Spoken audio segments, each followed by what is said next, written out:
in Hinigaran. Going inland tayo pala. Walang coastal na to. Going Kabangkalan. So time check is 2:08. So we just cut 7 minutes.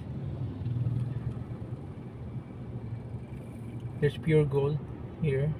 Is this a town or a city? Okay. Medyo portion na congestion.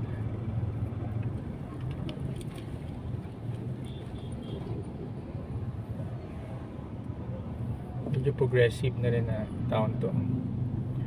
So we're catching our ferry 2 p.m. So far time check is 2:08. Because kung hindi na maabutan yung 2 p.m. we'll have to take yung 6 p.m. in each case dating namin sa Dipolog mga past 10 or 11 or even 12. More than 4 hours ating ferry dyan from Dumaguete to Dipolog.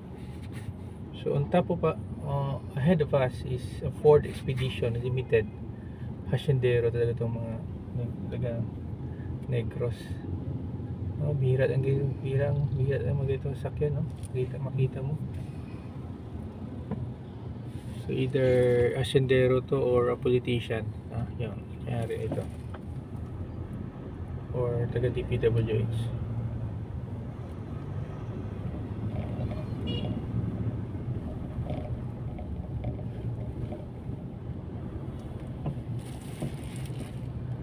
Okay, there's an old church sa right side niya. Maganda sa Travel Ventures yan, but somebody's sleeping pa. You know? Another old church. Ang ganda, oh. No.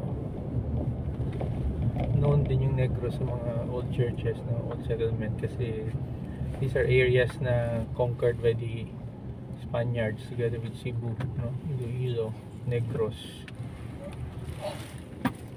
Daming mga luma na simbahan.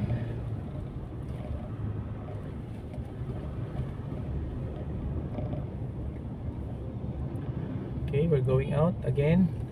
Another town. There's an expedition, no?